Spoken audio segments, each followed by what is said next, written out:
الحمد لله نحمده ونستعينه ونستغفره ونعوذ بالله من شرور أنفسنا ومن سيئات أعمالنا من يهده الله فلا مضل له ومن يضلل فلا هادي له وأشهد أن لا إله إلا الله وحده لا شريك له وأشهد أن محمدا عبده ورسوله صلى الله تعالى عليه وعلى آله وصحبه وسلم تسليما كثيرا أما بعد فأعوذ بالله من الشيطان الرجيم وعلى الله فتوكلوا إن كنتم مؤمنين।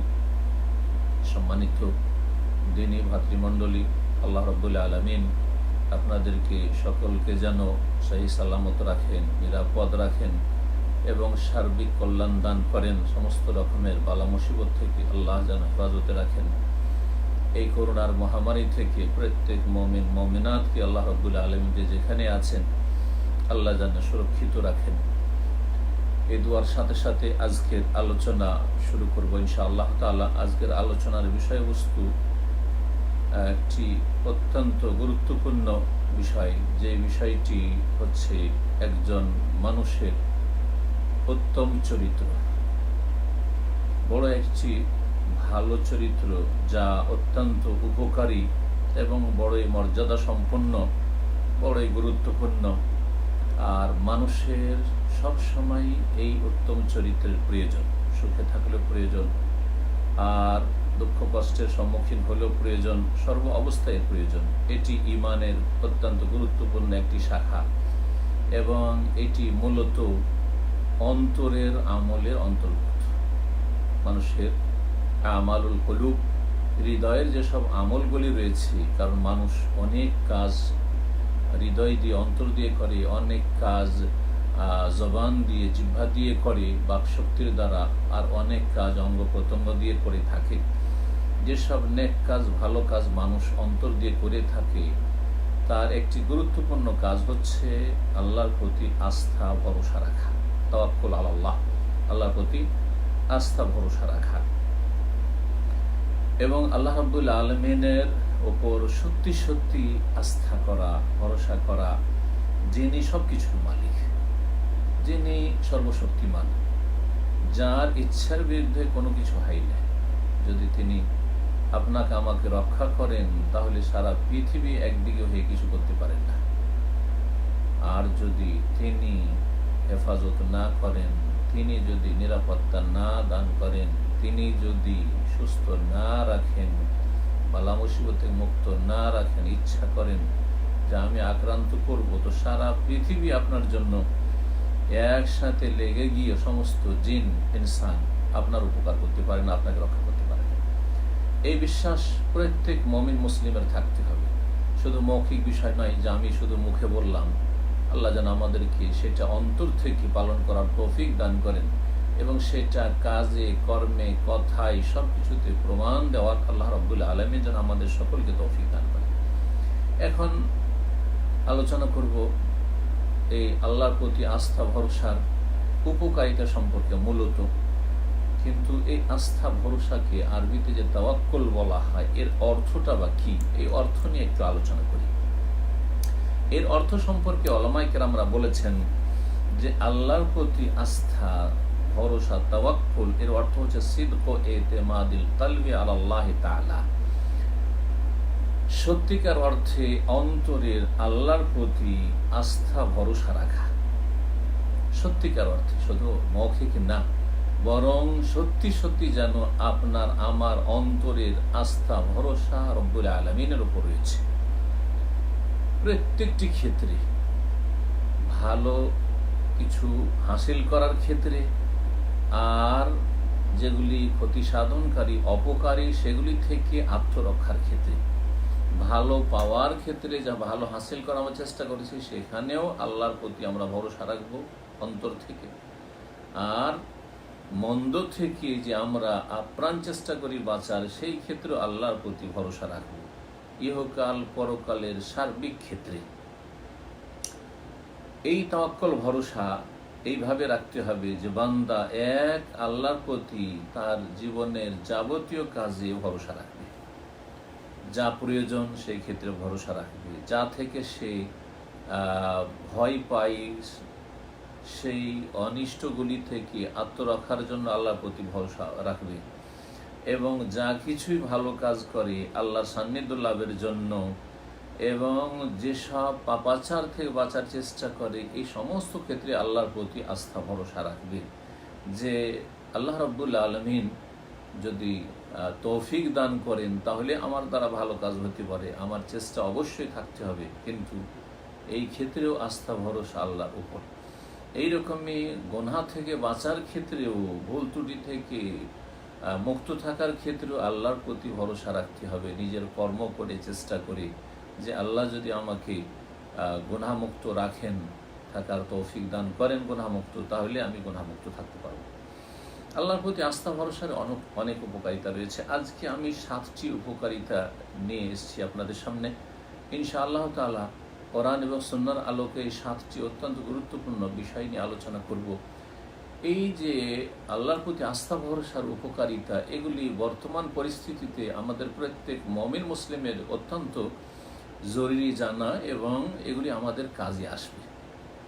যখন আমরা এমন দুশ্চিন্তায় আছি, সে কারো কম হোক আর বেশি হোক, সবাই বাঁচতে চায়, সবাই সুস্থ থাকতে চায়, সবাই নিরাপদ থাকতে চায়, কেউ মরতে চাই না। আর আল্লাহ বলেন না যে ইচ্ছা করে তুমি মরে যাও, তবে মরণ চলে আসলে, মরণের কারণ তৈরি হয়ে গেলে, মরণের কাছাকাছি পৌঁছে গেলে প্রস্তুত থাকতে হবে, এটা অবশ্যই। কারণ পালায়ন করে আপনার কোনো কাজে আসবে না, পালাতে পারবেন না। কিন্তু আমরা যথাসাধ্য বাঁচতে চাইব, এই জন্য আমাদের চিকিৎসা নিতে বলা হয়েছে। এই জন্য আমাদেরকে খুযু হিজরাকুম, কোরআনের ভাষা আল্লাহ বলছেন সতর্ক সাবধান থাকো, দুশমনদের সামনে সালাত আদায় করতে গিয়েও তোমরা সালাতুল খৌফের বিশেষ নিয়ম নীতিমালা মেনে সালাত আদায় করো। অস্ত্রে সজ্জিত হয়ে, অস্ত্র হাতে নিয়ে প্রস্তুত হয়ে সালাত আদায় করো। একদল সেজদা করো, আরেক দল প্রস্তুত থাকো দুশমনদের সামনে যে কোনো রকমের পরিস্থিতির মোকাবেলা করার জন্য, ইত্যাদি ইত্যাদি। সুতরাং কর্ম আমাদেরকে করতে হবে, করার সাথে সাথে ফলাফল আল্লাহর জন্য ছেড়ে দিতে হবে এবং আল্লাহর ওপর অন্তর থেকে আস্থা ভরসা রাখতে হবে। এর অনেক উপকারিতা রয়েছে। প্রথম যে উপকারিতা নিয়ে শুরু করব তা হচ্ছে আল্লাহর পক্ষ থেকে সাহায্য এবং তৌফিক নেমে আসে। আল্লাহর প্রতি যে যত বেশি আস্থা ভরসা গাঢ় রাখবে, মজবুত রাখবে, তাকে আল্লাহ তত বেশি সাহায্য করবেন, তাকে আল্লাহ তত বেশি তৌফিক দান করবেন। জি হ্যাঁ, এই মর্মে সূরা আলে ইমরান আয়াত নম্বর 160 আল্লাহ রাব্বুল আলামিন ইরশাদ করেছেন তাতে, ইয়ানসুরকুমুল্লাহ ফালা গালিবা লাকুম, আল্লাহ যদি তোমাদের সাহায্য করেন তাহলে তোমাদের উপর বিজয় লাভকারী কোনো শক্তি নেই। আল্লাহ যদি তোমাদের সাহায্য করেন তো তোমাদের মোকাবেলায় অন্য কেউ বিজয় লাভ করবে, তোমাদেরকে পরাজিত করবে, এমন কোনো শক্তি নেই। আল্লাহ যদি সাহায্য করেন তাহলে। ওয়াইয়াখযুলকুম, আর আল্লাহ যদি তোমাদেরকে অসহায় ছেড়ে দেন, তোমাদের সাথ না দেন, ফামান যাল্লাযী ইয়ানসুরকুম মিন বাদি, তাহলে আল্লাহ ছাড়া বা আল্লাহর পরে আর কে আছে যে তোমাদের সাহায্য করতে পারে এবং তোমাদেরকে সফলতা দিতে পারে, তোমাদেরকে বিজয় দান করতে পারে, তোমাদেরকে পরাজয় বরণ করা থেকে রক্ষা করতে পারে। ওয়ালাল্লাহি ফালিয়াতাওয়াক্কালিল মুমিনুন, সুতরাং মুমিনরা যেন আল্লাহর ওপরই আস্থা ভরসা রাখে, এটি আল্লাহর পক্ষ থেকে নির্দেশ। ওয়ালাল্লাহি ফালিয়াতাওয়াক্কালিল মুমিনুন, মুমিনরা যেন অবশ্যই আল্লাহর উপর ভরসা রাখে। প্রত্যেক মুমিনের আদর্শ চরিত্র হবে আল্লাহর প্রতি আস্থা ভরসা রাখা। এই জন্য সূরা মায়েদার আয়াত নম্বর 23 আল্লাহ রাব্বুল আলামিন ইরশাদ করেছেন, ওয়ালাল্লাহি ফাতাওয়াক্কালু ইন কুনতুম মুমিনিন, যে আয়াতটি শুরুতে আমি পাঠ করেছি, আল্লাহর ওপরই তোমরা ভরসা রাখো যদি তোমরা সত্যিকার ঈমানদার হও। তাহলে আপনি যদি ঈমানের দাবিদার হন, আপনি যদি মুসলিম বলে নিজেকে পরিচয় দেন, তাহলে আপনার একটি গুরুত্বপূর্ণ অন্তরের ইবাদত হচ্ছে তাওয়াক্কুল আলাল্লাহ, আল্লাহর ওপরই ভরসা রাখবে। ওয়ালাল্লাহ, এই বাক্যটিকে আগে নিয়ে আসা হয়েছে এই জন্য, যাতে করে এতে তাকিদটা বেড়ে যায়, গুরুত্বটা আরও বেড়ে যায় যে একমাত্র আল্লাহর ওপরই ভরসা রাখবে। ইন কুনতুম মুমিনিন, তোমরা যদি সত্যিকার মুমিন মুসলিম হও। সম্মানিত মুসলিম ভাই বোন, যদি সত্যি আপনার অন্তরে ঈমান থাকে, তো এই আস্থা ভরসা আপনার অন্তরের বাড়াইতে হবে। এই যে অন্তরের এই আমলটি, এটা সবার একরকম নয়। যদিও আমরা সকলেই মুমিন মুসলিম হওয়ার দাবিদার এবং সকলেই কিন্তু মুমিন মুসলিম, কেউ কাফের না যারা ঈমান ভঙ্গ করেন নাই, বড় শিরকে লিপ্ত না, বড় কুফরিতে লিপ্ত না, মুমিন মুসলিম। কিন্তু তারপরও আসমান জমিনের পার্থক্য আমাদের আল্লাহ প্রতি আস্থা ভরসার ক্ষেত্রে। কেন? কারণ আমাদের কর্ম আমাদের অন্তরের শান দিচ্ছে না, আমাদের জবান, আমাদের কথা, আমাদের এবাদত বন্দেগী এই অন্তরের এই এবাদতের শান দিচ্ছে না, যার ফলে এই অন্তরের এবাদত কমজোর পড়ে যাচ্ছে, দুর্বল হয়ে যাচ্ছে। সুতরাং আমাদেরকে কি করতে হবে? এই অন্তরের এই যে ইবাদতটি রয়েছে আল্লাহর প্রতি ভরসা রাখার, এইটিকে শক্তিশালী করার জন্য আমাদের জবান থেকে বেশি বেশি আল্লাহর প্রতি তাওয়াক্কুলের আস্থা ভরসা যেসব জিকির আজকার রয়েছে সেগুলি পাঠ করতে হবে।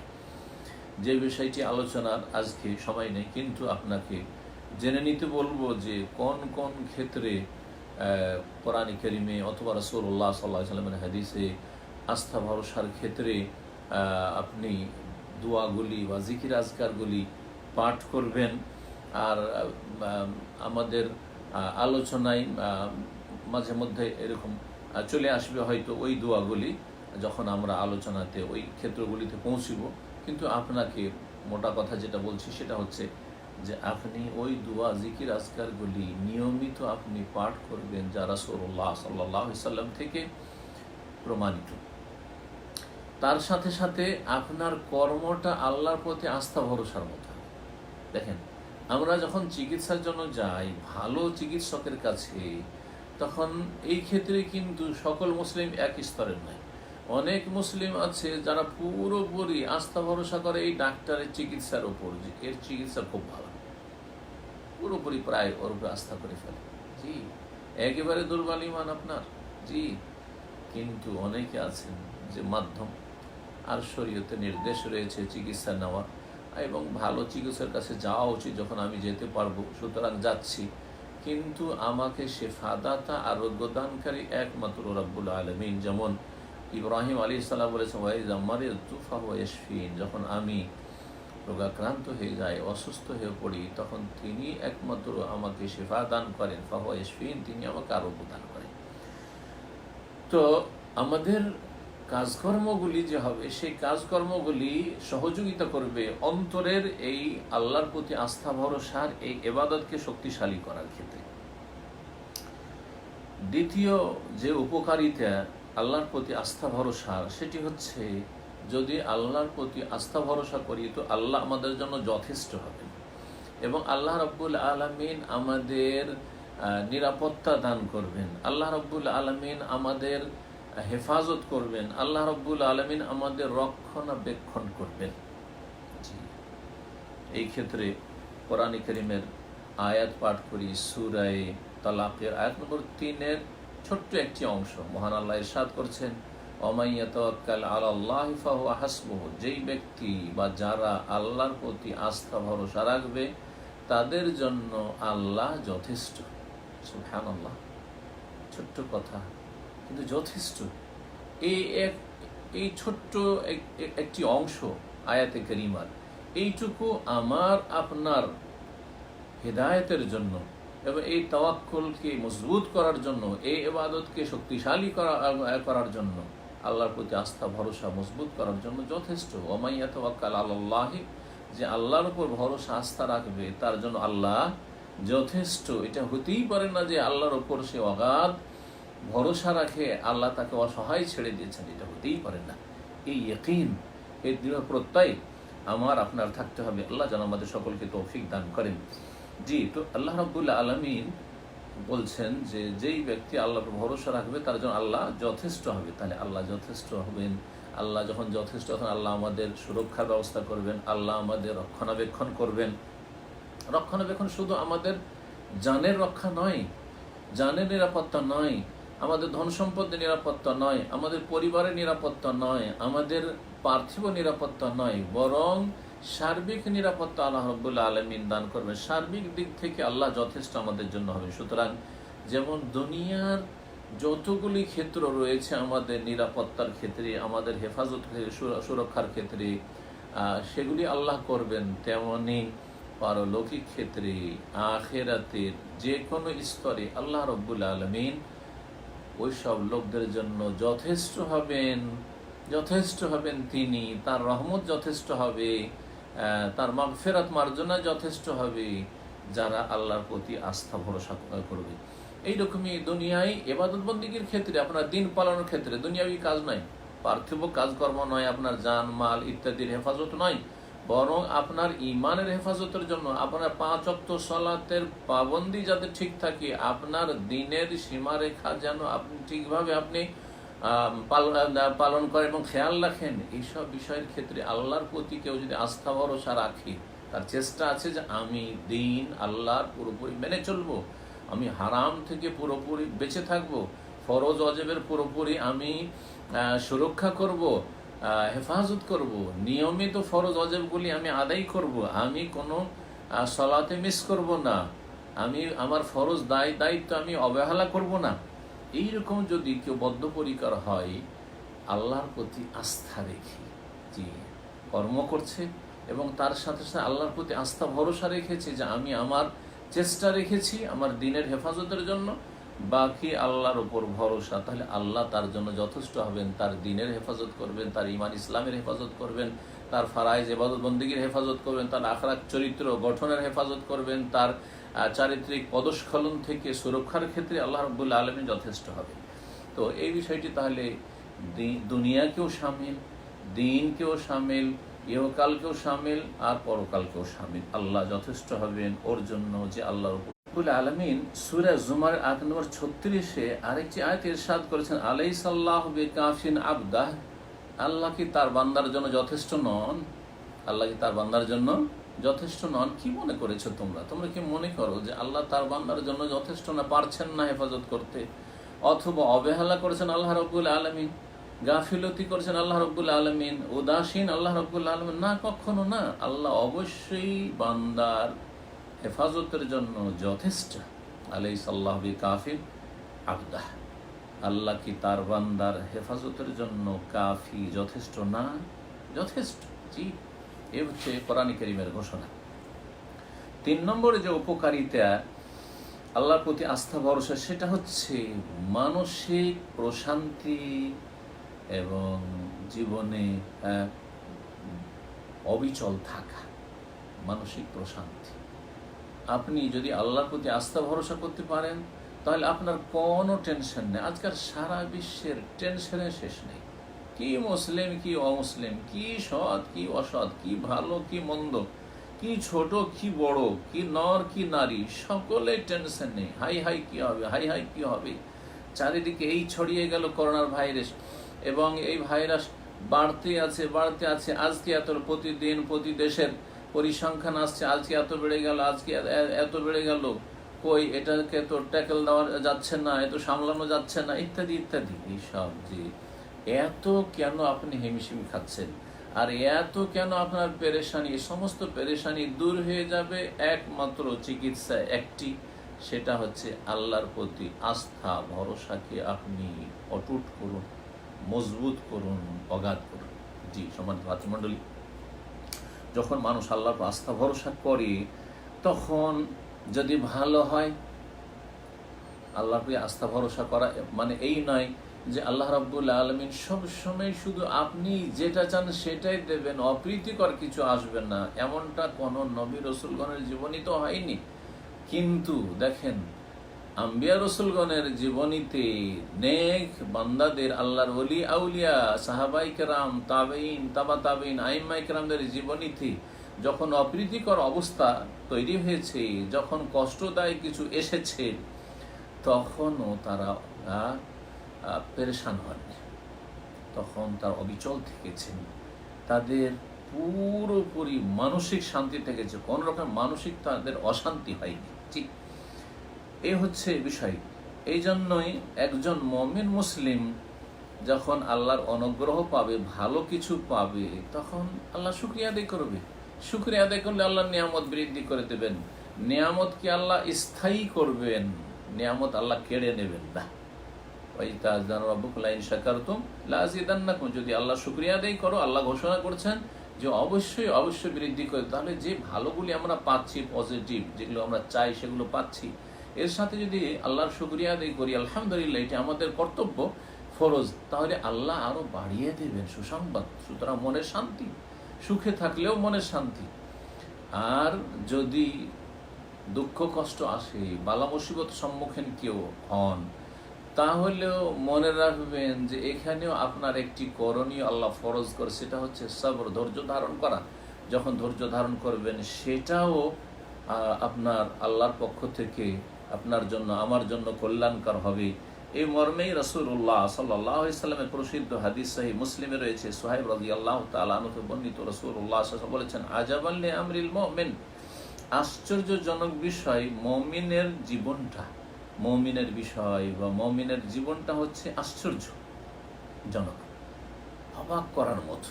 মুমিনের জীবনটা একটা অবাক জীবন। ইন্না আমরাহু কুল্লাহু খাইর, তার জীবনটা পুরোটাই হচ্ছে ভালো, তার জীবনটা হচ্ছে পুরোটাই ভালো, সব ভালো, ভালো হইলেও ভালো, মন্দ হইলেও ভালো।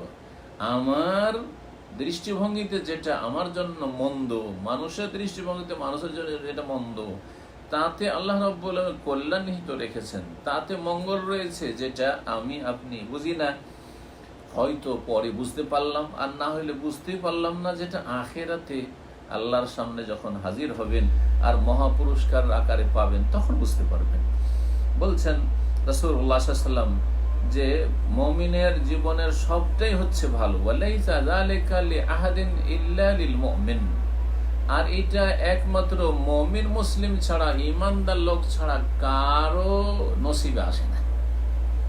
সবটাই ভালো, ভালো হইলেও ভালো, মন্দ হইলেও ভালো, সব কিছুই ভালো, এটা একমাত্র কে পায়? মুমিন মুসলিম ব্যক্তি পায়। কিভাবে? ইন আসাবাতহু সাররা আশাকার, যদি তার সুখ শান্তি নেমে আসে, তার যদি পার্থিব নিয়ামতে প্রাচুর্য আসে, দুনিয়া আল্লাহ অনেক কিছু দিয়েছেন, অনেক কিছু দিয়েছেন, কোন রকমের দুনিয়ার ক্ষেত্রে তিক্ততা নেই, তাহলে সে কি করে? শাকারা, আল্লাহর কৃতজ্ঞতা পেশ করে, আল্লাহর শুকরিয়া আদায় করে, ফাকানা খায়রাল্লাহ, সুতরাং সে শাকিরিন, শুকরগুজার বান্দাদের মধ্যে শামিল হয়ে যায়, আর তাদের সংখ্যা অত্যন্ত কম, যারা হচ্ছে জান্নাতি। ওয়াকালিলুম মিন ইবাদিয়াশ শাকুর। ওয়াইন আসাবাতহু দাররা, আর যদি তার কোনো ক্ষতি সাধন হয়, বালা মুসিবত নেমে আসে, এই করোনার ভাইরাসে আক্রান্ত হয়ে গেল কোনো মুসলিম ভাই, তাহলে তার করণীয় কি? সবার, ধৈর্য ধারণ করলো, অধৈর্য হলো না। আল্লাহর ফয়সালা ছিল, হয়েছে, আলহামদুলিল্লাহ, তার মনে হাসি খুশি, কোনো অসুবিধা নেই, হাহাকার নেমে আসেনি, আলহামদুলিল্লাহ। যতদিন আল্লাহ রাখা রেখেছিলেন, যতদিন সুস্থ রাখা রেখেছিলেন, যতদিন আল্লাহ রাখতে চেয়েছেন, ততদিন থাকবো, সারা জীবন কি এখানে থাকার জন্য আসেনি? সবরা, এই তিক্ততায় সে সবর করলো, ধৈর্য ধারণ করলো, ফাকানা খায়রাল্লাহ, সুতরাং সে সাবিরিনদের অন্তর্ভুক্ত হইতে পারলো। আর ওয়াইন্নামা ইউওয়াফাস সাবিরুনা আজরাহুম বিগাইরি হিসাব, আর ধৈর্যশীলদেরকে পূর্ণ মাত্রায় আল্লাহ বিচার দিবসে বদলা দেবেন। কিয়ামতের দিন আল্লাহ ডাকবেন, ইন্নী জাযাইতুহুমুল ইয়াওমা বিমা সাবারু আন্নাহুমুল ফাইজুন, আল্লাহ বলবেন যে আজকে আমি তাদেরকে প্রতিদান দেব, জাযাইতুহুমুল ইয়াওম বিমা সাবারু, তাদের ধৈর্যের, তারা যে ধৈর্য ধারণ করেছিল, বালা মুসিবতে সে সহ্য করেছিল, রোগের কষ্টকে বরদাস্ত করেছিল, তার প্রতিকূল অবস্থায় সে ধৈর্য ধারণ করেছিল, অটল ছিল, সুতরাং তাকে আমি আজকে বদলা দেব। কি বদলা? আন্নাহুম হুমুল ফায়েজুন, যে এই শ্রেণীর লোকেরাই, যারা ধৈর্যশীল দুনিয়াতে ছিল, তারাই সফলতা লাভ করবে, সফল কাম পাবে। এই ছিল রাসূলুল্লাহ সাল্লাল্লাহু আলাইহি ওয়াসাল্লামের হাদিস। সুতরাং আমরা যারা আল্লাহর প্রতি ভরসা রাখতে পারবো, তারা পেরেশান হব না, তারা তাদের মনে সংকীর্ণতা নেমে আসবে না, তাদের মানসিক অশান্তি হবে না, বরং সর্বদা তারা সুখ শান্তিতে থাকবে, মানসিক প্রশান্তি লাভ করবে। কারণ তার ভালো করে জানা আছে তাকদীরের প্রতি ঈমান, যে আল্লাহর ফয়সালা ছাড়া, আল্লাহর কলম ঘোরা ছাড়া পৃথিবীতে আমার আপনার জন্য কিছুই হইতে পারে না। আল্লাহর কলমে যা লেখা হয়েছে তাই হবে, যা সুনির্ধারণ করেছেন আল্লাহ রাব্বুল আলামিন তাই হবে, তার বিপরীতটা কিছু হবে না। সুতরাং আল্লাহ রাব্বুল আলামিন যা আমাদের ফয়সালা করে দিয়েছেন সেটার উপর সন্তুষ্ট থাকতে হবে, সেটাকে মেনে নিতে হবে উদার চিত্তেই। সূরা তওবার আয়াত নম্বর 51 আল্লাহ ইরশাদ করেছেন, কুল্লান ইউসিবানা ইল্লা মা কাতাবাল্লাহু লানা হুয়া মাওলানা ওয়া আলাল্লাহি ফালিয়াতাওয়াক্কালিল মুমিনুন। হে নবী, বলে দাও তাদেরকে, শিখিয়ে দাও তাদেরকে, লা ইউসিবানা ইল্লা মা কাতাবাল্লাহু লানা, আল্লাহ যা লিখেছেন তা ভিন্ন আর অন্য কোনো বিপদ আপদ আসবে না। আল্লাহর লিখনির বাইরে এমন কোনো বিপদ আসবে না। আল্লাহ তকদিরে করোনা লিখেননি, সারা পৃথিবী মরে গেল, আপনার উপর আসবে না। সারা পৃথিবী করোনা আক্রান্ত হলে আপনার উপর আসবে না। আর আল্লাহ যদি লিখে থাকেন আপনার আমার, তো সারা দুনিয়ার লোক থেকে যাবে, আপনার আমার চলে আসবে। লা ইউসিবানা ইল্লা মা কাতাবাল্লাহু লানা, তকদির প্রতি ঈমানের ঘোষণা, আল্লাহর প্রতি আস্থা ভরসার ঘোষণা এবং আল্লাহর প্রতি ঈমান ইয়াকিন দৃঢ় বিশ্বাসের ঘোষণা, এই কথাগুলি তো রয়েছে। হুয়া মাওলানা, তিনি আমাদের সত্যিকার অভিভাবক, পৃষ্ঠপোষক। ওয়া আলাল্লাহি ফালিয়াতাওয়াক্কালিল মুমিনুন, সুতরাং মুমিনরা যেন আল্লাহর উপরই একমাত্র ভরসা রাখে। মুমিনদের উচিত হবে একমাত্র আল্লাহ রাব্বুল আলামিনের উপর ভরসা রাখা। 4 নম্বরে যে বিষয়টি বলবো উপকারিতা আল্লাহর প্রতি ভরসা, সেটা হচ্ছে যেই ব্যক্তি আল্লাহর প্রতি আস্থা ভরসা রাখবে সেই ব্যক্তির শয়তান কোনো ক্ষতি করতে পারবে না। জিন শয়তান কোনো ক্ষতি করতে পারবে না।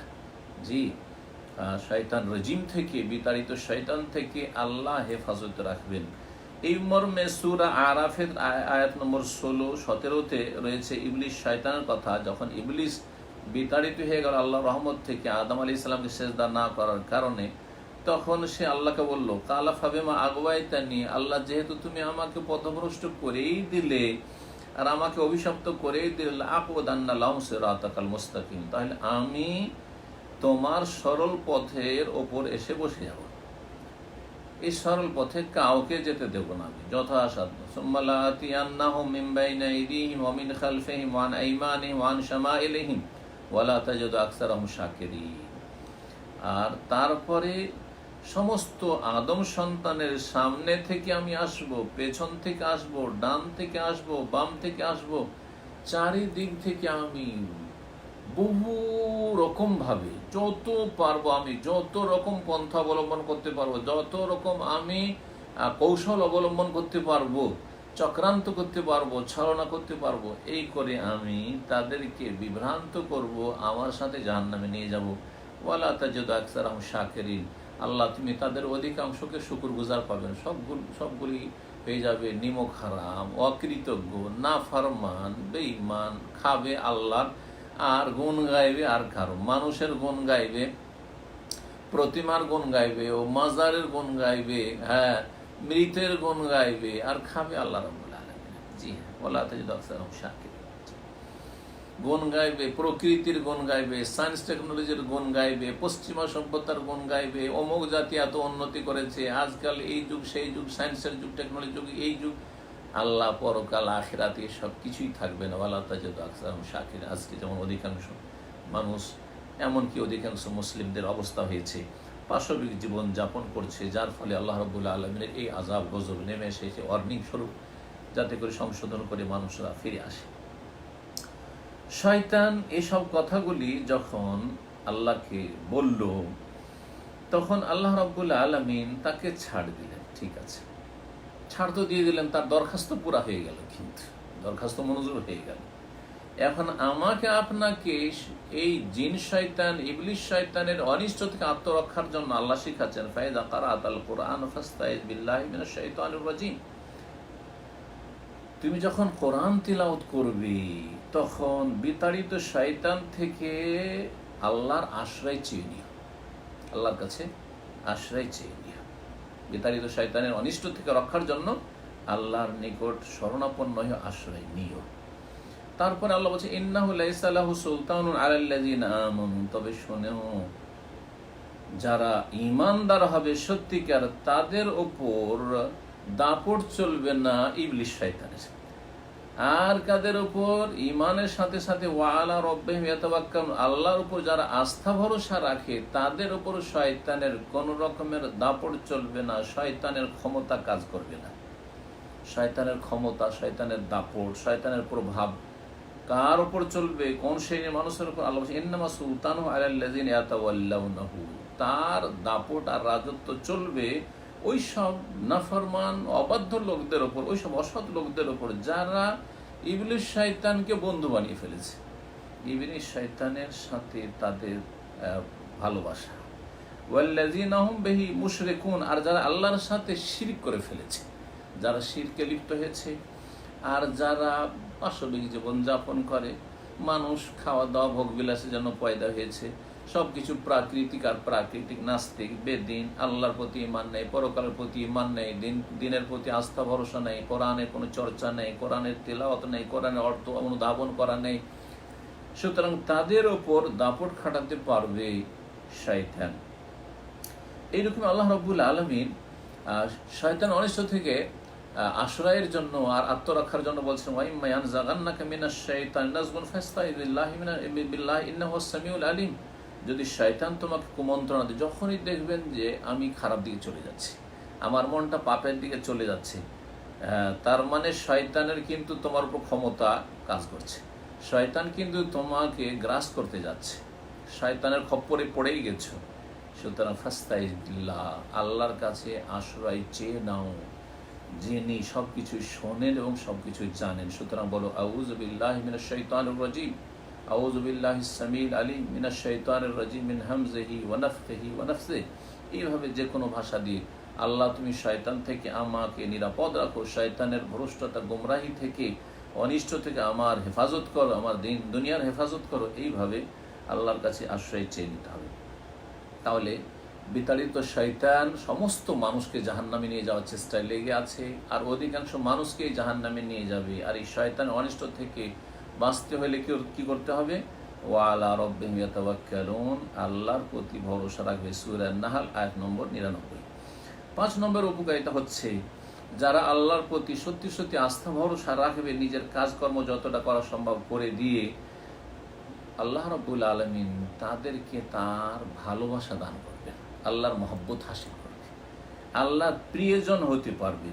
এই মর্মে সূরা আলে ইমরান আয়াত নম্বর 159 মহান আল্লাহ ইরশাদ করেছেন, ফাইজা আযামতা ফাতাওয়াক্কাল আলাল্লাহ, যখন তুমি দৃঢ় প্রতিজ্ঞ হবে, যখন কোনো কাজের সংকল্প করেই ফেলেছো যে আমি এই কাজ করবই, এই কাজ আমি করব, ভালো কাজ করব, ইবাদত বন্দেগী তো করতেই হবে, সেই ক্ষেত্রে দ্বিধাদ্বন্দ্ব নেই। কিন্তু একটা জায়েজ কাজ ধরেন, দুনিয়ার ক্ষেত্রে ব্যবসা বাণিজ্য কাজকর্ম, কোথাও যাব, এই কাজ করব।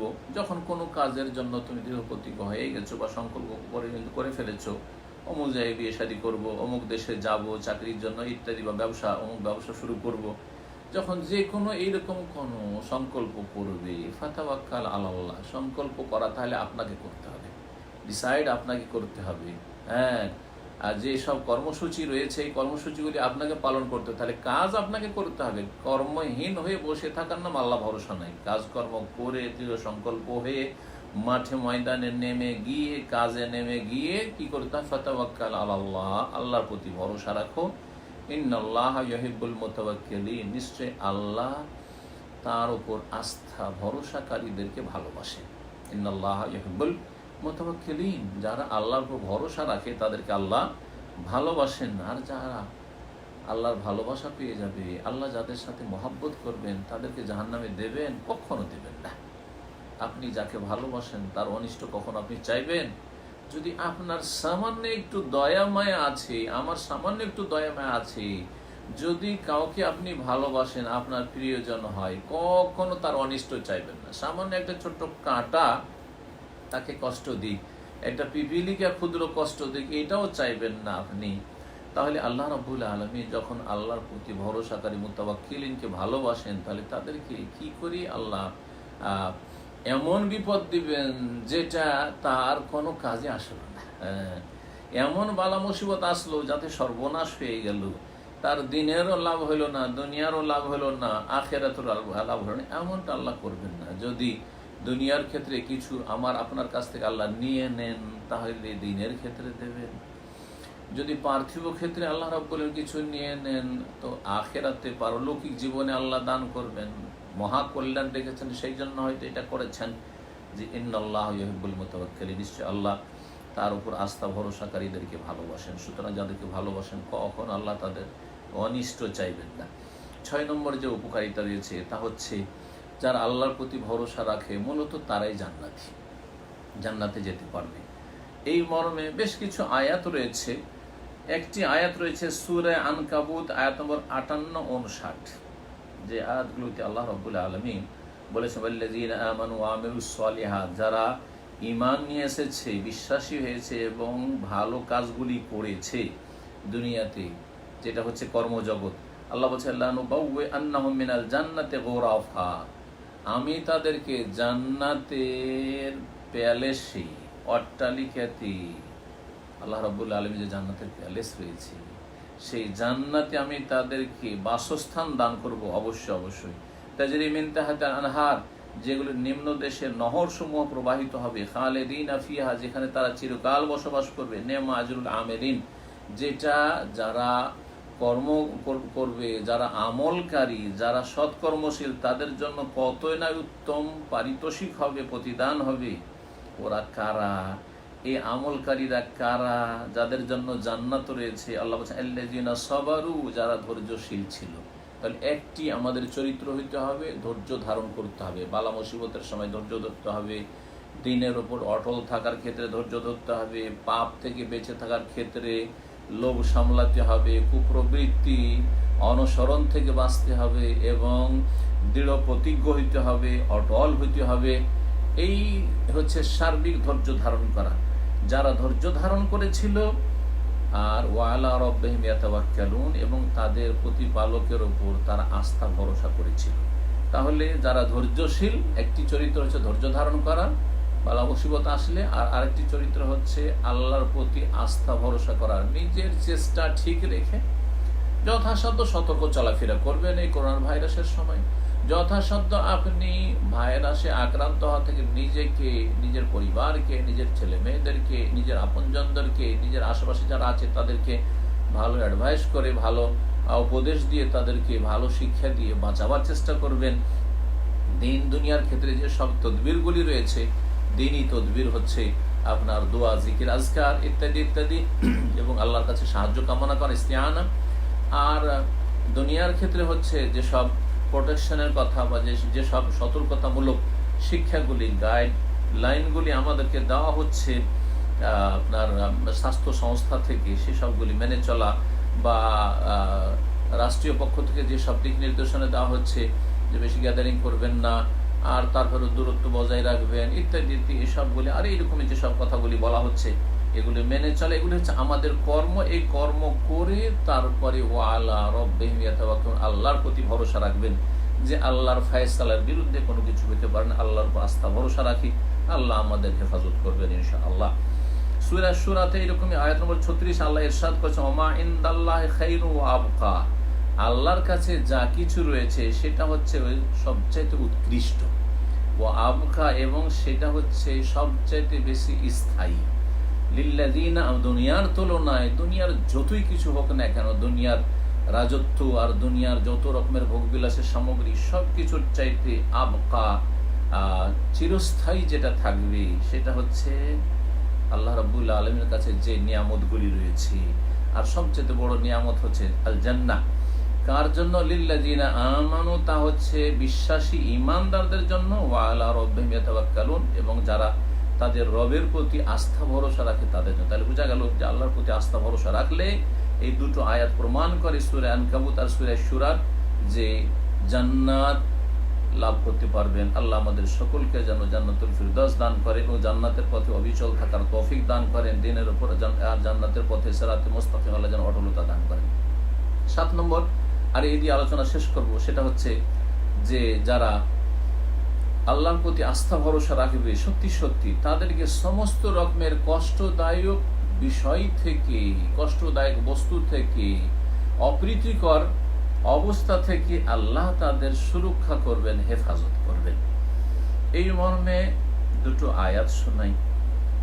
জি, আল্লাহ রাব্বুল আলামিন সূরা আলে ইমরান বলেছেন 173 নম্বর আয়াতে, জি, ইন্নান নাস ক্বাদ জামাউ লাকুম ফাখশাহুম ফাযাদুহুম ঈমানা আল্লাযীনা ক্বালা লাহুমুন নাস, যাদেরকে বলেছিল লোকেরা এসে এই সংবাদ যে ইন্নান নাসা কাদ জামাউ লাকুম ফাখশাউহুম, তোমাদের জন্য অর্থাৎ রাসূলুল্লাহ সাল্লাল্লাহু আলাইহি ওয়াসাল্লাম এবং সাহাবায়ে কেরামদেরকে এসে সংবাদ দিল মক্কার কাফেরদের সম্পর্কে যে ইন্নান নাসা কাদ জামাউ লাকুম, মক্কার কাফেররা তোমাদের বিরুদ্ধে বিশাল বাহিনী প্রস্তুত করেছে মদিনা থেকে তোমাদেরকে একবার উৎখাত করে দেওয়ার জন্য।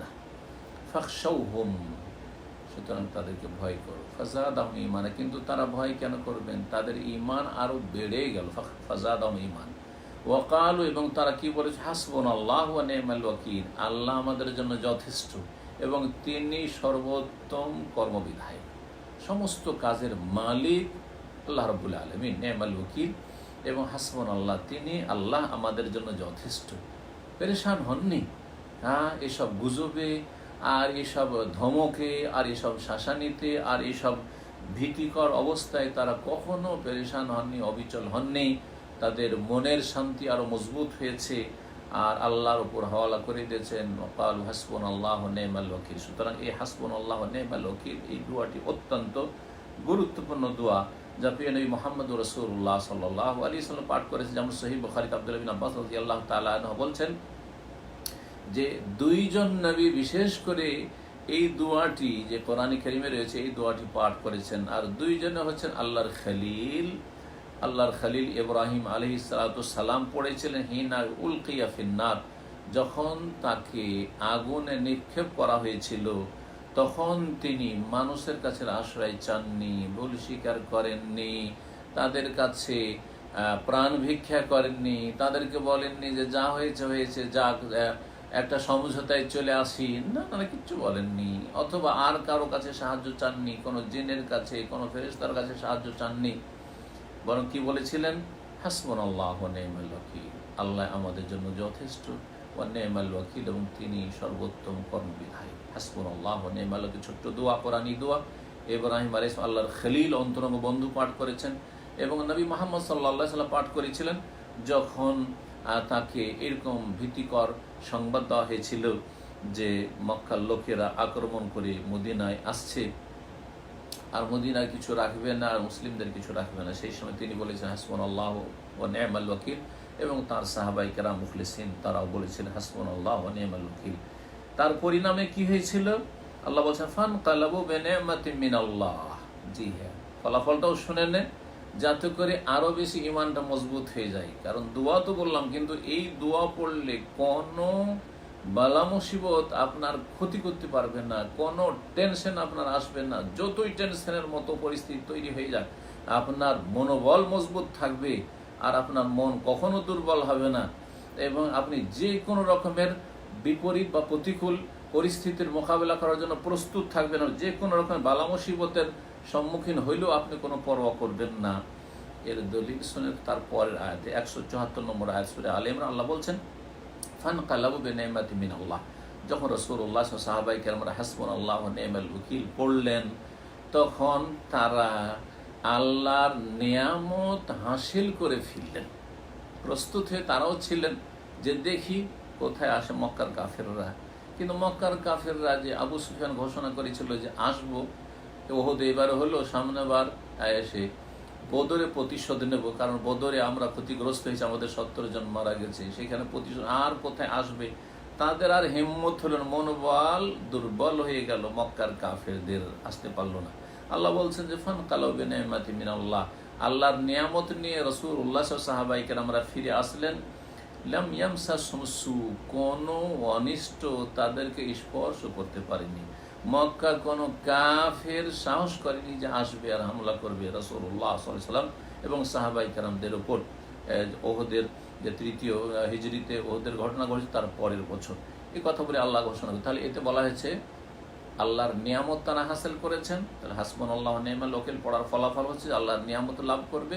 লাম ইয়ামসাসহুম সু, আর কোনো অনিষ্ট তাদের স্পর্শ করেনি। ঠিক তেমনি আপনি আমিও যদি বেশি বেশি এই ওয়াজিফা এই জিকির পাঠ করতে পারি, সংখ্যা নির্ধারণ করব না যে এতবার পড়ব, কারণ সেটাই তখন বেদাতের রাস্তার দিকে নিয়ে যাবে। কিন্তু আপনি খুব বেশি বেশি পাঠ করতে থাকেন হাসবুনাল্লাহু ওয়া নি'মাল ওয়াকিল, হাসবুনাল্লাহু ওয়া নি'মাল ওয়াকিল, তাহলে লাম ইয়ামসাসহুম সু, যেমন সাহাবায়ে কেরামদেরকে কোনো অনিষ্ট স্পর্শ করতে পারেননি, কেউ ক্ষতি করতে পারেননি, বিজয় চলে এসছে, আসন্ন বিজয় ফাতহুন কারিব, ঠিক তেমনই সমস্ত রকমের বালা মুসিবত থেকে সুরক্ষিত থাকবেন। তার মধ্যে একটি বড় বর্তমান যুগের বালা মুসিবত হচ্ছে এই করোনার ভাইরাসের বালা মুসিবত। আল্লাহ আমাদের সকলকে যেন এই বালা মুসিবত থেকে হেফাজতে রাখেন, এবং আল্লাহ রাব্বুল আলামিনের কাছে দোয়া করি যে যারা সুস্থ আছেন তাদেরকে আল্লাহ সুস্থ রাখেন, আর যারা অসুস্থ হয়েছেন আল্লাহ তাদেরকে দ্রুত যেন শিফা দান করেন। যেসব মুমিন মুমিনাত ভাই বোনরা যে যেখানে আছেন এই করোনার ভাইরাসে ইন্তেকাল করেছেন, আল্লাহ তাদের রুহের মাগফিরাত করেন, তাদের শাহাদাতের মর্যাদা দান করেন, তাদের গুনাহ খাতা যেন মাফ করে দেন, তাদের জান্নাতুল ফিরদৌস দান করেন, এবং আল্লাহ রাব্বুল আলামিন আমাদের ঈমানকে যেন মজবুত করে দেন। আল্লাহ রাব্বুল আলামিন যে উদ্দেশ্যে বালা মুসিবত দিয়েছেন, মানুষের সংশোধনের উদ্দেশ্যে, মানুষকে সাবধান করার উদ্দেশ্যে, আল্লাহ আমাদেরকে সতর্ক সাবধান হয়ে নিজের চাল চলন ভালো করার জন্য তৌফিক দান করেন। আল্লাহ অভিমুখী হওয়ার আল্লাহ যেন আমাদের মন মানসিকতা দান করেন। সুবহান রাব্বিকা রাব্বিল ইজ্জাতি আম্মা ইয়াসিফুন ওয়া সালামুন আলাল মুরসালিন ওয়ালহামদুলিল্লাহি রাব্বিল আলামিন।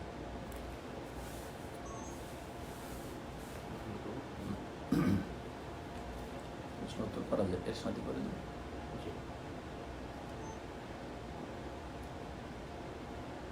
আমাদের আলোচনা আল্লাহর প্রতি আস্থা ভরসা সম্পর্কে আমরা শেষ করলাম।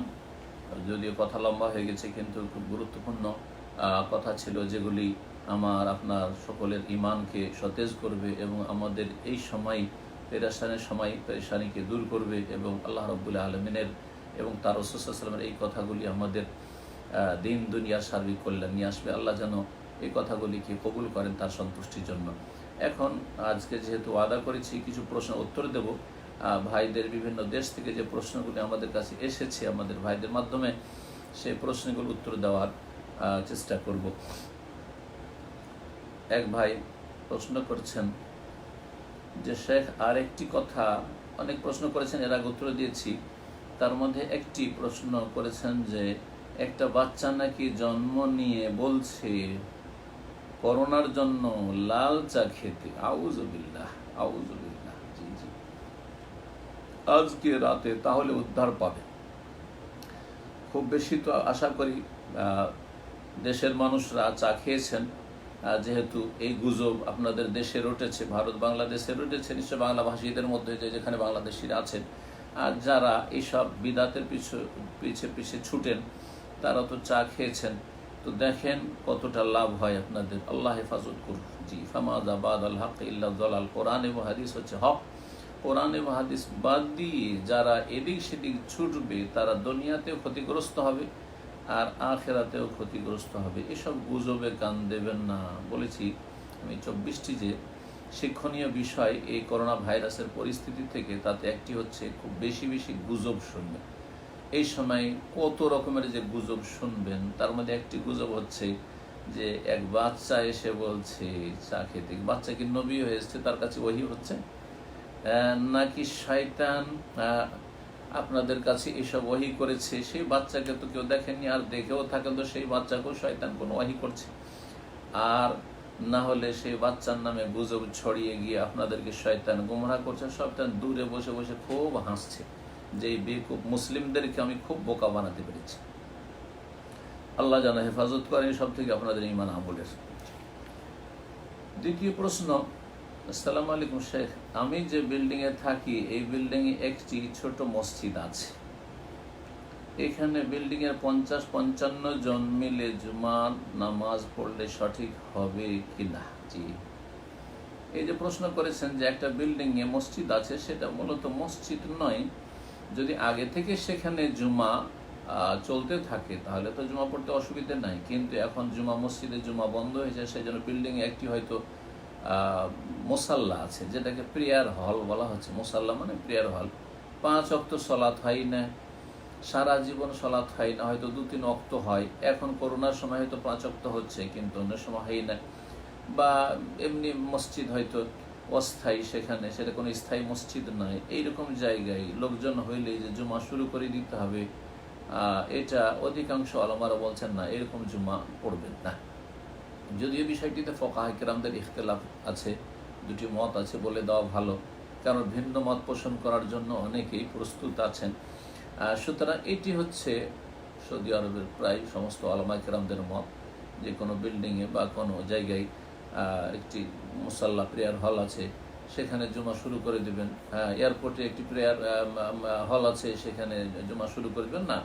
মসজিদ স্থায়ী মসজিদ হইতে হবে এবং সেখানে জুমার সালাত আগে থেকে পড়া চলে আসছে। আর মুসলিম দেশ হলে মুসলিম শাসক থেকে স্বীকৃত আছে বা মুসলিম সমাজের ওলামায়ে কেরামদের পক্ষ থেকে স্বীকৃত আছে, তাহলে সেখানে জুমার সালাত পড়বে। আর এমনি এই করোনার পরিস্থিতির জন্য সেখানে জুমার সালাত পড়তে লাগবেন না, পড়াই উচিত।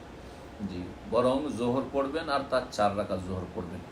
তবে দ্বিতীয় যে মতটি রয়েছে সেটা হচ্ছে সংখ্যা হলেই হবে, সে জামে মসজিদ হোক আর নাই হোক, সংখ্যা হলেই হবে। 3 জনের সংখ্যা কেউ লাগিয়েছেন, কেউ 40 জন লাগিয়েছেন, কেউ 12 লাগিয়েছেন, কেউ আর কিছু লাগিয়েছেন। এই সংখ্যার কথা যারা বলেছেন আর মসজিদের শর্ত লাগাননি, তাদের কাছে এইরকম পরিস্থিতিতে জুমার সালাত হবে। এখন আপনার এলাকায় ওলামায়ে কেরামরা বা যারা ইমাম, তারা এই দুইটি যে ফুকাহায়ে কেরামদের মত আছে, যেটাকে প্রাধান্য দিয়ে আমল করে, এতে বাড়াবাড়ি করার কিছু নেই। তবে আমি মনে করি যে জুমা না পড়ে জোহরের সালাত পড়লে সেটা হচ্ছে অধিক সতর্কতা। আল্লাহু আ'লাম। 3 নম্বর প্রশ্ন হচ্ছে, আমার বাড়ির কাছাকাছি কোনো আহলে হাদিস বা সহিহ আকীদার মানহাজের কোনো মহিলা মাদ্রাসা নেই। জি, এমন অবস্থায় আমি আমার মেয়েদেরকে কি বিদাতি মাদ্রাসায় পড়াশোনা করাতে পারবো? বিদাতি মাদ্রাসায় দ্বীন শেখাতে পারবেন না। শুধু যদি কোরআন মুখস্থ বিষয় হয়, যে শুধু কোরআন মুখস্থ করাবেন আপনি হেফজ, তাহলে ভালো কারি, ভালো হাফেজ থেকে হেফজ করিয়ে নেওয়া জায়েজ আছে। যদিও বিদাতি শিক্ষকের বা শিক্ষিকার কুপ্রভাব তো পড়বেই, কিন্তু যদি না পান নিরুপায় হন তো এরকম মুখস্থ করাতে পারেন। কিন্তু হেফজ করার সাথে সাথে ধরেন দোয়া শিখাচ্ছে, দোয়া শেখাতে গিয়ে বেদাতি দোয়া শিখাচ্ছে, দোয়া শেখাতে গিয়ে নিয়ত, প্রতি সালাতের নিয়ত শিখাচ্ছে, উচ্চারিত নিয়ত শিখাচ্ছে, বেদাত শিখাচ্ছে। আপনি যদি দেখেন যে না, কোরআন এইদিকে হেফজও করাচ্ছে আর ওইদিকে যায় নামাজের দোয়াও শিখাচ্ছে আর নিয়ত শিখাচ্ছে, ইক্তাদাত বিহাজাল ইমাম শিখাচ্ছে আর বহু বেদাত শিখাচ্ছে, তাহলে এইরকম জায়গায় পড়াবেন না। কারণ এগুলো হচ্ছে বেদাতের কারখানা, সেখান থেকে ভালো প্রোডাক্ট পাবেন না। আপনি চেষ্টা করেন, আর না হলে সেখান থেকে হিজরত করেন। হিজরত রয়েছে, এক দেশেই মন্দ জায়গা থেকে ভালো জায়গায় হিজরত শরীয়ত সম্মত। বিদাতি এলাকা থেকে কোরআন সুন্নাহর লোকেরা যেখানে বসবাস করে, কোরআন সুন্নাহ ভিত্তিক সহিহ আকীদা ভিত্তিক যেখানে ইসলাম চর্চা করা হয়, মসজিদ রয়েছে, মাদ্রাসা রয়েছে, সেখানে হিজরত করা ভালো কাজ। স্থায়ী হিজরত করেন না, অস্থায়ী। অনেক ভাইয়েরা অস্থায়ীভাবে মাদ্রাসার আশেপাশে বাসা ভাড়া নিয়ে সেখানে পরিবার রাখছেন এবং সেখানে তাদের ছেলে মেয়েদেরকে পড়াচ্ছেন। এইরকম করেন, আল্লাহ তৌফিক দান করবেন ইনশাআল্লাহ, যদি আপনার ওইরকম যোগ্যতা থাকে তাহলে। আর ঠিক 4 নম্বর প্রশ্ন হচ্ছে ভিন্ন প্রশ্ন। বলছেন যে কোনো পশু যদি কোরবানির নিয়তে কেনা হয় অথচ 1 বছর পোষার পরও তার শারীরিক সুস্থতা বৃদ্ধি কোরবানির উপযোগী না হয়, কোরবানির উপযোগী হয়নি, মানে দাঁত হয়নি, 1 বছর পোষা মানে আপনার সেটা 1 বছর বয়স পুরা হলে অধিকাংশ আমাদের কাছে কোরবানি সেটা হয়ে যাবে। আর যদি একেবারে ক্ষীণ থাকে আর দাঁত হয়নি আর সন্দেহ আছে যে 1 বছর পুরা হয়েছে কিনা, যদিও সঠিক মতে দাঁতটাই শর্ত রয়েছে, কিন্তু অধিকাংশ ওলামারা বলছেন যে দাঁত যদি নাও হয় আর নিশ্চিত থাকে যে 1 বছর হয়েছে খাসির ক্ষেত্রে, তাহলে যথেষ্ট। কিন্তু গরুর ক্ষেত্রে 2 বছর হইতে হবে, উটের ক্ষেত্রে 5 বছর বয়স হইতে হবে। তো যদি দেখা যায় যে না, এটা কোরবানি দেওয়ার যোগ্য নয়, রুগ্ন হয়ে আছে, তাহলে ওটা বিক্রি করে অন্য কোরবানি করা যাবে কি? হ্যাঁ, করা যাবে। এটা মানত নয় যে মানত চেঞ্জ করা যাবে না, বরং এটা হচ্ছে নিয়ত ছিল একটা কোরবানি যখন মানুষ কিনে নেয়, অথবা আমরা যারা গ্রাম অঞ্চলে বসবাস করেছি অথবা করেন, তারা নিজের বাড়ির খাসি পুষেন, আর পুষতে পুষতে দেখা গেল যে বছর পুরান কোরবানির সময় আসলে কিন্তু সেটা কোরবানির যোগ্য হলো না। তখন সেটা নিয়ত ছিল যে এটাই কোরবানি দেবো, কিন্তু সেটা কোরবানি দেওয়া সম্ভব হলো না, বা অসুস্থ হয়ে গেল, কোরবানি দেওয়া গেল না, সেটা জবাই করে খেয়ে নিল অথবা বিক্রি করে দিল, আর অন্য একটা কোরবানি কিনে নিল, কোনো অসুবিধা নাই। যদি আর্থিক সচ্ছলতা থাকে তো অন্য কোরবানি কিনবে, আর যদি আর্থিক অভাব থাকে তাহলে কোরবানি না দিলেও কোনো অসুবিধা নেই, কারণ এটি শুধু নিয়ত হয়েছিল, এটা কোনো মান্যত না যে মান্যত পুরা করা ফরজ। 5 নম্বর প্রশ্ন হচ্ছে করোনায় কেউ মারা গেলে গোসলের ব্যাপারে মতামত চাই। করোনায় কেউ মারা গেলে গোসল দিতে হবে, অবশ্যই গোসল দিতে হবে। যেমন কাফন দাফন, জানাজা আর সালাত আদায় করা ফরজে কিফায়া মুসলিমদের উপর, মৃত মুসলিমের। ঠিক তেমনি মৃত মুসলিমের যে কোনো অবস্থায় মরুক না কেন, একমাত্র আল্লাহ রাস্তার শহীদ ছাড়া গোসল রয়েছে। এইরকম যারা রোগে আক্রান্ত হয়ে, যে কোনো রোগে আক্রান্ত হয়ে মারা যাক না কেন, সেটা এই ভাইরাসের রোগ হোক না কেন, গোসল দিতে হবে। জি, গোসল দেওয়ার ক্ষেত্রে সতর্কতা অবলম্বন করবে। যদি গোসল দেওয়া একেবারে সম্ভব না হয়, মুসলিম ধার্মিক বিশেষজ্ঞ বলছে গোসল দিলে বড়ই সম্ভাবনা রয়েছে এ রোগের সংক্রমণের, মানুষের মৃতদেহ। এই বিষয়টিতে নিয়ে তো এখনো আলোচনা হয় না যে এই লোকেরা যে করোনায় মারা যাচ্ছে, মারা যাওয়ার পরেও কি তাদের শরীরে এই ভাইরাস থাকে, অর্থাৎ তাদেরকে স্পর্শ করলে বা তাদের কাছাকাছি গেলে আক্রান্ত হওয়ার আশঙ্কা আছে। এই বিষয়টি নিয়ে তো কোনো বিশেষজ্ঞের আলোচনা আজ পর্যন্ত শোনা যায়নি, আল্লাহু আ'লাম। সুতরাং আমরা এত কেন ভয়ে ভীত? ভালো কোনো ধার্মিক মুসলিম ডাক্তার আলোচনা করেছে এই বিষয়টি, যারা এই সাবজেক্টের উপর বিশেষজ্ঞ, যে মৃত ব্যক্তি এই ভাইরাসে আক্রান্ত হয়ে মারা যাওয়ার পরেও তাদের শরীরে ভাইরাস কাজ করে, অর্থাৎ তাদেরকে স্পর্শ করলে আক্রান্ত হওয়ার আশঙ্কা আছে। যদি আপনি নিশ্চিত থাকেন যে এরকম বলেছে আর গোসল দেওয়া সম্ভব নয়, তাহলে কি করবেন? একদল তো বলছেন তেয়াম্মুম করাবেন, এই ফতোয়া অনেকের আছে, কিন্তু তেয়াম্মুম তো আর কাফনের ওপর নয়। অনেকে কিন্তু তেয়াম্মুম করাবেন বলে ছেড়ে দিচ্ছেন, কিন্তু তেমন বিষয়টি ক্লিয়ার করছেন না। তেয়াম্মুম তো আর কাফনের ওপর চলবে না। তেয়াম্মুম করালে তেয়াম্মুম কথা আর গোটা শরীরে তো চলবে না। এক শ্রেণীর লোকের আজকাল তেয়াম্মুম মানে বুঝে যে কাফন পরিয়ে দেওয়ার পরে কাফনের উপর ধুলো মাটি নিয়ে কাফনের উপর হাত বুলিয়ে দিল। না না, এটা তেয়াম্মুম না, এটা তেয়াম্মুম না।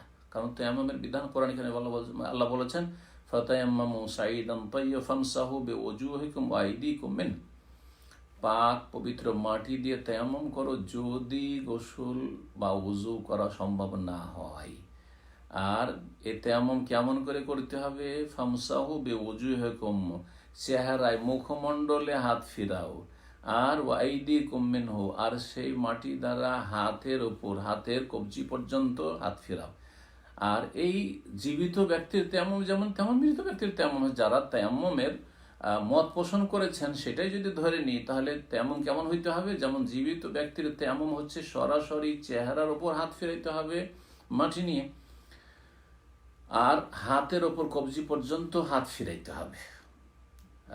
আর হানাফি মাযহাবে কোনই পর্যন্ত, কিন্তু সহিহ হাদিসে রয়েছে কবজি পর্যন্ত রয়েছে, সহিহ বুখারীতে। সুতরাং কবজি পর্যন্ত হাত ফিরাবে। কিন্তু যদি আমি জামা কাপড় হাত ফিরিয়ে নিই, তাহলে কি আর তেয়াম্মুম হবে? আমি মুখ ঢেকে থাকি, মহিলাই তো বোরখা দিয়ে মুখ ঢেকে আছে, আর বোরখার উপর হাত ফিরিয়ে নেয়, নেকাবের উপর হাত ফিরিয়ে নেয়, তো তেয়াম্মুম হবে? না, কখনো হবে না। তাহলে কাফনের উপর কি করে তেয়াম্মুম হইতে পারে? বিষয়টি আমার জানা মতে কেউ ক্লিয়ার করেছেন কিনা, কিন্তু আমি ক্লিয়ার করতে চাইছি। যদি তেয়াম্মুম বিকল্প মনে করেন যে তেয়াম্মুম করে, তাহলে কমপক্ষে মুখে এবং হাতে মাইয়াতের তেয়াম্মুম করাইতে হবে, যারা তেয়াম্মুমের কথা বলেছেন। আর একদল ওলামারা বলছেন যে গোসল যখন করাতে পারছে না, সুতরাং এই ফরজটা স্থগিত হয়ে যাবে। আর তেয়াম্মুম করালে যদি আশঙ্কা থাকে এই রোগের সংক্রমণের, তাহলে তেয়াম্মুম করাতে যাবে না, বা তেয়াম্মুমের উক্তি তাদের তা মতই নেই। সুতরাং বিনা গোসলে তাকে সুন্দর করে দাফন করে দেবে। আর কমপক্ষে কিছু লোক অবশ্যই দাফন করবে, আর ইসলামী শরিয়া মোতাবেক দাফন করবে। আর কমপক্ষে কিছু লোক জানাজা পড়বে।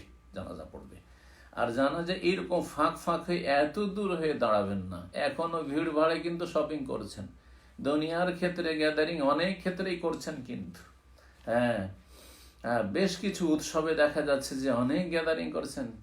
এখানে রিলিফ বিতরণ করতে এসে ওই গরিব ফকিরকে অনেক দূরে রেখেছেন, আর আপনারা গ্যাদারিং করে সেখানে ছবি তুলছেন, সেলফি তুলছেন।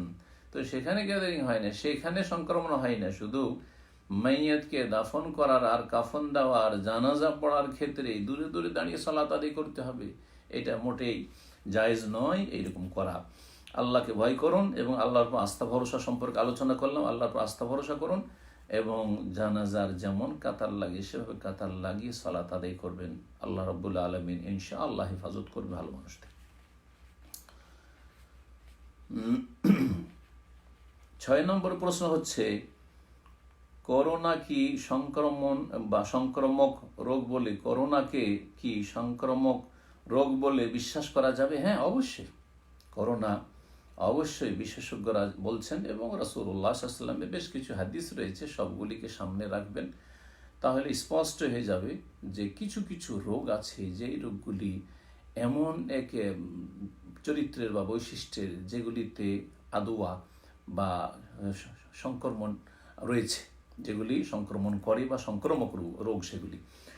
আর তার একটি হচ্ছে করোনা, যেটা স্পষ্ট সারা বিশ্ব বলছে, আর আপনি একাই যদি অস্বীকার করেন তা আপনি মূর্খতার পরিচয় দেবেন। যেমন দিনের সময় যদি সারা দুনিয়া দিন বলছে আর আপনি রাত বলেন, আর রাতের সময় যদি দিন বলেন তো আপনাকে মানুষের পাগল বলবে, সেই রকমই। সুতরাং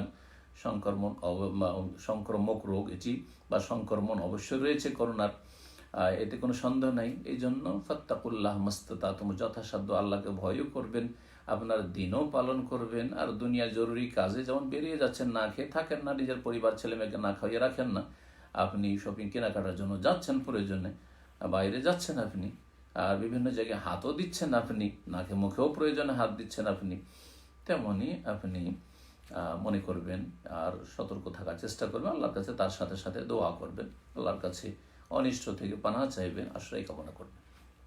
7 নম্বর প্রশ্ন হচ্ছে, করোনা ভাইরাসে মুসলিমদের কিছু হবে না, এই কথাকে ঠিক না? এই কথা একেবারে ভুল। করোনা ভাইরাসে মুসলিমদের কিছু হবে না, করোনা ভাইরাসে যারা উজু করবে, গোসল করবে, তাদের কিছু হবে না, করোনা ভাইরাসে যারা পাক পবিত্র থাকবে তাদের কিছুই হবে না, করোনা ভাইরাসে যারা হালাল খায় তাদের কিছুই হবে না, সবগুলি মিথ্যা কথা। এগুলি মূর্খদের কথা এবং এগুলি মিথ্যা কথা। প্রথম আক্রান্ত হয়েছে কারা, সেই ক্ষেত্রে যদি বলে প্রথম আক্রান্ত হয়েছে ওই লোকেরা যারা নোংরা খাবাইস খেত, যারা হারামে ডুবে থাকতো, পাপে ডুবে থাকতো, তাদের ওপর দিয়ে আল্লাহর এই গজব শুরু হয়েছে। আর তারপরে তখন যেহেতু এটি হচ্ছে সংক্রামক ব্যাধি, আর সংক্রমণ করতে করতে করতে যখন আল্লাহর আযাব সারা বিশ্বে নেমে আসে, তখন সেখানে সলেহ আর তলেহ, ভালো মানুষ আর মন্দ মানুষ, সবাইকে গ্রাস করে আল্লাহর আযাব। জি, এই মর্মে নবী কারীম সাল্লাল্লাহু আলাইহি ওয়াসাল্লামের হাদিস আপনাদের স্মরণ করিয়ে দিচ্ছি, সহিহ বুখারীর হাদিস।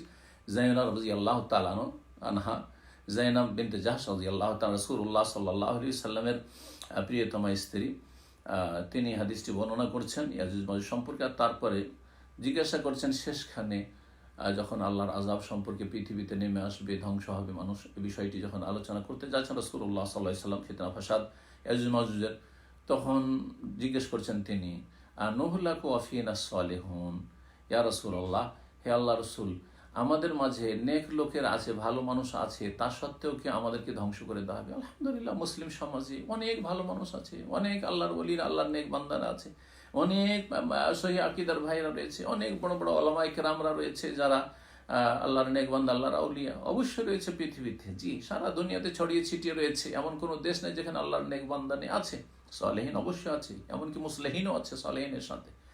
কিন্তু তারপরেও আনুহুল্লাকু, আমাদেরকে কি ধ্বংস করে দেওয়া হবে? নেক লোক দুনিয়াতে থাকা সত্ত্বেও, আমরা যে ভালো মানুষ তারপরেও কি ধ্বংস করে দেওয়া হবে আমভাবে, ব্যাপক হারে? পালা, তখন নবী সাল্লাল্লাহু আলাইহি ওয়াসাল্লাম বলছেন, নাম, হ্যাঁ অবশ্যই ধ্বংস করা হবে। ইযা কাসুরাল খাবাসু, যখন পাপাচার বেড়ে যাবে, যখন খবিস লোকদের সংখ্যা বেড়ে যাবে, যখন নোংরাদের সংখ্যা বেড়ে যাবে, যখন হারাম জীবনযাপনকারীদের সংখ্যা বেড়ে যাবে, যারা হারাম নোংরা খায় তাদের সংখ্যা বেড়ে যাবে, যারা জেনার জীবনযাপন করে, যারা মদে ডুবে থাকে, যারা লিভ টুগেদার করে, এদের সংখ্যা যখন বেড়ে যাবে, যারা বিভিন্ন পাপে জড়ে গেছে, সুদ, ঘুষ, বেঈমানি, আত্মসাৎ, জুলম, অত্যাচার, এই সমস্ত কিছুতে মানুষ যখন জড়িয়ে গিয়ে ওরা খবিস চরিত্রের হয়ে যাবে, যখন তাদের সংখ্যা বেড়ে যাবে, তখন সবাইকে ধ্বংস করা হবে। যখন আল্লাহর আযাব আসে তখন জি সবাইকে ধ্বংস করা হয়। অন্য হাদিস রয়েছে, সুম্মা ইউবাসুনা আলা নিয়াতিহিম, আর তারপরে ভালো মন্দ সবাইকে ধ্বংস করে দেওয়ার পরে তাদের নিয়ত অনুযায়ী আল্লাহ হাসরের মাঠে উঠাবেন। তখন উঠবে কিছু লোক আল্লাহর অভিশপ্ত হয়ে, আল্লাহর গজবের সাথে, দুনিয়া তো আল্লাহর গজব হয়েছে আর আখেরাতে আল্লাহর গজব রয়েছে তাদের জন্য, জাহান্নাম রয়েছে। আর কিছু ভালো মানুষ তাতে মারা গিয়েছিল, তাদের সৎ নিয়তের ওপর ইমানের অবস্থায় মারা গিয়েছিল, সুতরাং তারা জান্নাতি হবে। আলা নিয়াতিহিম। সুতরাং এই বিষয়টি মনে রাখবেন। 8 নম্বর প্রশ্ন, অত্যন্ত গুরুত্বপূর্ণ প্রশ্ন। এই করোনার সমস্যা যে পৃথিবীতে এই সময়ে, এই প্রশ্নটি এক ভাই আজকে করেছেন জেদ্দা থেকে। সেটা হচ্ছে রিলিফের খাদ্যদ্রব্য বা অন্যান্য ধন সম্পদ কিছু যারা সরকারি কর্মকর্তা আমলা তারা চুরি করে, আর চুরি করে রাখার পরে অল্প কিছু বিতরণ করে, আর অনেক কিছু তারা রেখে নেয়। রেখে নেওয়ার পরে সেটাকে সস্তা মূল্যে বিক্রি করে। আমরা কি এই অল্প মূল্যে যে পাচ্ছি তাদের কাছ থেকে এগুলি কিনে নিয়ে আমরা গরিব গুরবাকে বিতরণ করতে পারবো? আমরাও জনকল্যাণমূলক কাজ করছি, রিলিফের কাজ করছি, তো আমরা যখন সস্তা পাচ্ছি আর এগুলো বিক্রি করছে সেই সরকারি কর্মকর্তাগুলি, তাদের কাছ থেকে কিনে নিয়ে কি আমরা দান খেরাত করতে পারবো আর রিলিফের কাজ করতে পারবো, অথবা নিজেরা খেতে পারবো? এই প্রশ্ন করেছেন। মনে রাখবেন যে আল্লাহ রাব্বুল কোরআনে কারীমে বলছেন যে ওয়াতাআওয়ানু আলাল বিররি ওয়াত তাকওয়া, সূরা মায়দার শুরুতেই, তোমরা নেকির কাজে আর আল্লাহভীরতার কাজে পরস্পরকে সহযোগিতা করিও। ওয়ালা তাআওয়ানু আলাল ইসমি ওয়াল উদওয়ান, আর তোমরা গুনাহের কাজে আর সীমা লঙ্ঘন, জুলুম, অত্যাচার, অবিচারের কাজে কেউ কারো সাহায্য করিও না। আর চুরি করা মাল, ধন সম্পদকে আশ্রয় দেওয়া, স্থান দেওয়া বাড়িতে, অথবা চুরি করা ধন সম্পদকে খরিদ করা, তাদের সহযোগিতা করা। সেসব যে সরকারি আমলাগুলি রয়েছে তাদের সহযোগিতা করছেন। সমাজের লোক সবাই যদি বয়কট করে দিই, আর সরকার যদি এই ক্ষেত্রে সজাগ সোচ্চার হয় যে কোনো চুরি করা মাল সামান আমরা খরিদ করব না, কোনো খরিদ্দার নেই, সামাজিক বয়কট। আর সরকার পক্ষ থেকে সজাগ সচেতন রয়েছে যে যারাই দুর্নীতিতে জড়িত হবে তাদেরকে শক্ত পানিশমেন্ট করা হবে, শাস্তি দেওয়া হবে। তাহলে এই অফিসার আমলাগুলি আল্লাহর ভয়ে ঠিক না হলেও প্রশাসনের ভয়ে ঠিক হয়ে যাবে। আর এই সামাজিক এই উত্তম নেক পদক্ষেপের ফলে তারা ভালো হয়ে যায়, বাধ্য হবে। কারণ চুরি করে লাভ না, চুরি করার পরে কোথায় বিক্রি করবে? কেউ তো কেনাকাটা করবে না, কারণ জানে যেগুলো চুরি করা মাল। সুতরাং জানা সত্ত্বেও চুরি করা মাল সামান কেনা জায়েজ নয়, যদিও আপনার উদ্দেশ্য সৎ থাক যে গরিব মিসকিনকে আমি উপকার করবো আর সস্তা দামে পাচ্ছি, জায়েজ নয়। আর কথা লম্বা না করে আজকে এতটুকু প্রশ্ন উত্তর দিলাম। বাকি বেশ কিছু প্রশ্ন আমাদের কাছে আরও থাকলো, আর 10টি প্রশ্ন ইনশাআল্লাহ তাআলা আগামী কালকে বুধবার, বৃহস্পতিবার আমাদের যে অনুষ্ঠান হবে তাতে ইনশাআল্লাহ তাআলা আমাদের আলোচনার সাথে সাথে এই প্রশ্নের উত্তর দেওয়ার চেষ্টা করবো। জাযাকুমুল্লাহ খাইরান ওয়া সাল্লাল্লাহু ওয়া সাল্লাম আলা নবিয়িনা মুহাম্মদ ওয়া আলা আলিহি ওয়া সাহবিহি আজমাইন।